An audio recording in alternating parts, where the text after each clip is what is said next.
Chapter 2. Father's profuse swearing was accompanied by the pattering of many footsteps as his servants hurried after him, growing closer to the room where I sat, plucking at my harp and forcing myself not to smirk. The door flew open with an almighty crash. After finishing the last few chords, I slowly rolled my head around, an agreeable smile on my face that didn't match Father's murderous glare. "Good afternoon, Daddy. What a lovely surprise! To what do I owe the pleasure?" "Where is he?" Father thundered. Behind his back, the servants whispered to each other, hands concealing their mouths. I blinked innocently.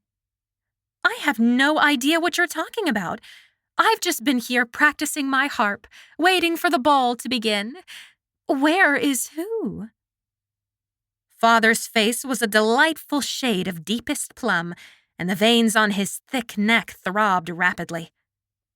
"Lord Morvain's son, Harold.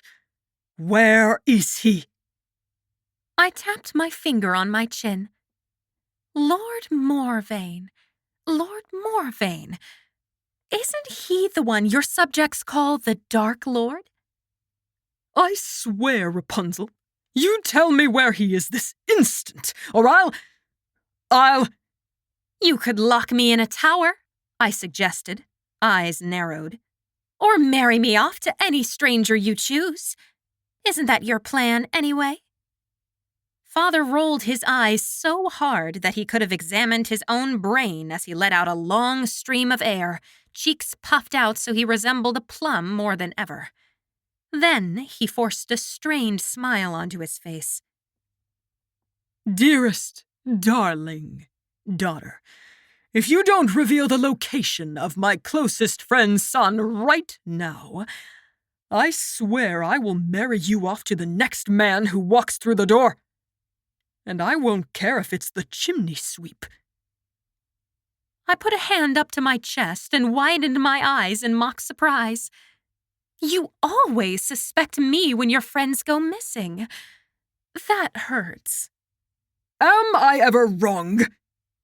I raised a solitary eyebrow, glad I could make Father just as angry as he'd made me that morning.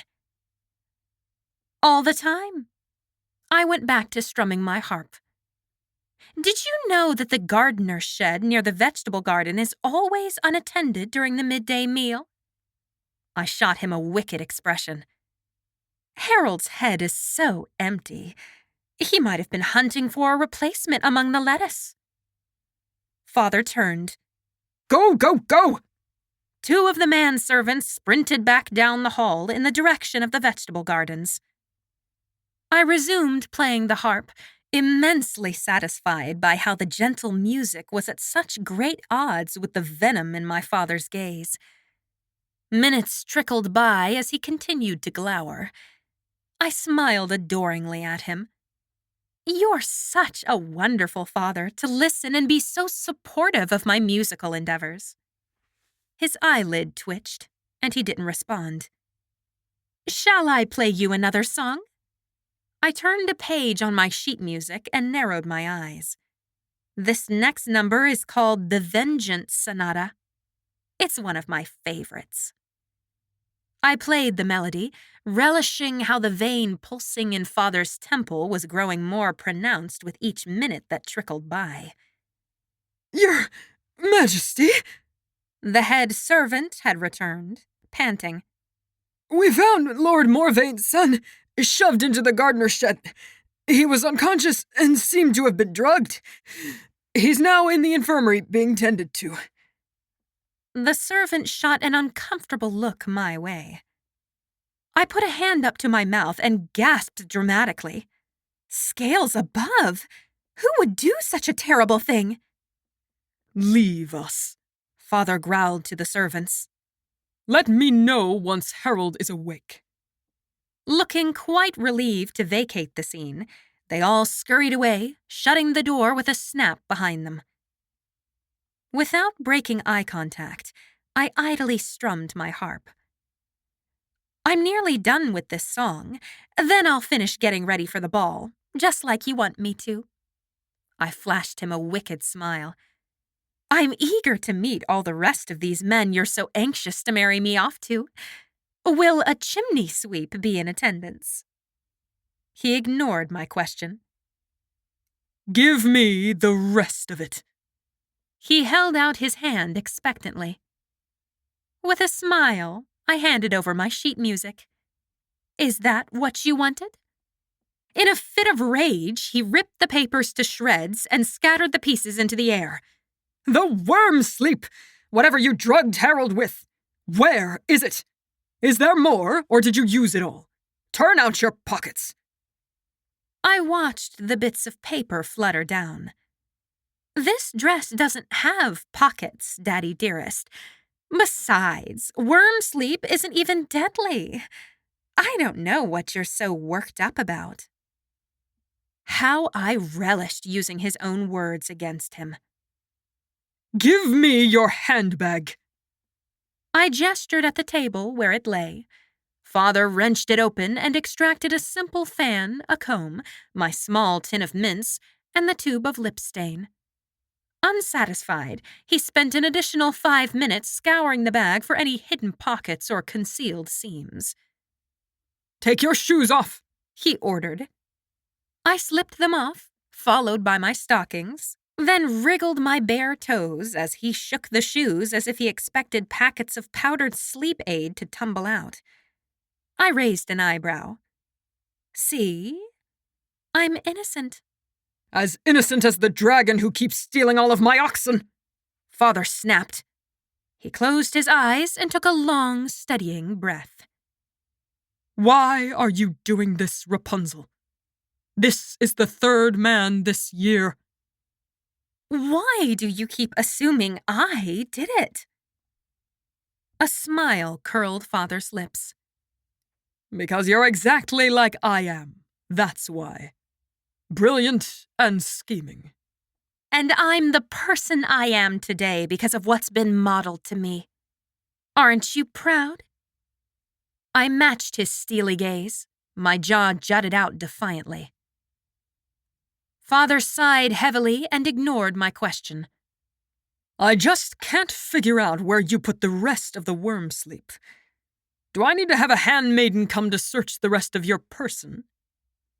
A tentative knock echoed around the room. Enter, Father boomed. The head servant was back. What news, Reginald? How's Harold? We managed to revive him. He shuffled his feet. He claims the last thing he remembers was kissing your daughter, sire. I couldn't conceal the smug expression on my face. Oopsies, was that me? Thank you, Reginald. Tell Lord Morvain and his son that I will see them shortly, and offer a personal apology, as will my very penitent daughter. He said the last few words through gritted teeth. Lord Morvain and his son are some of the few allies we have left, Father said wearily after Reginald left and we were alone again. Why would you ostracize the few who are still on our side? You ought to be glad I picked him instead of an enemy.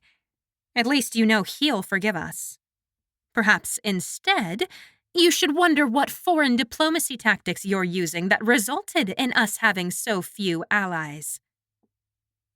Father stared at me, and I matched his glare with a challenging one of my own. Finally, he sighed and ran his hand through his silver hair. Why couldn't I have had a daughter who enjoyed embroidery? The other kingdom's royalty have started calling you the feral princess of Rookwin. Ooh, the feral princess. I like it. A fitting name for the Dragon King's daughter. Father's anger faded as he handed me back my handbag, the corners of his mouth curling upward. So tell me, how did you get Harold to take the worm sleep? I took the handbag and tucked it under my arm. The benefits of my womanly wiles. Shall I describe my exact actions to you? Father closed his eyes. No, I don't want to think about that. Just don't do it again. I would never. I held out my arms, and Father eyed me suspiciously. What? You're unwilling to hug your only child? Slowly, he wrapped his arms around me, but the hug felt perfunctory rather than meaningful. You're impossible. You know that? He sighed. So are you. I broke away, giving his hands one final squeeze, and headed for the door. Rapunzel? There was warning in Father's voice. I rolled my eyes and gave him back his coin purse. Now the rest. I don't have anything else. Really? Really? He raised his eyebrows and waited. Fine. I slapped his cloak's jeweled brooch back into his hand and closed his fingers around it. Happy now? Very. You're worse than any dragon. I know. I beamed and turned away, discreetly tucking Father's signet ring into my handbag as I did so.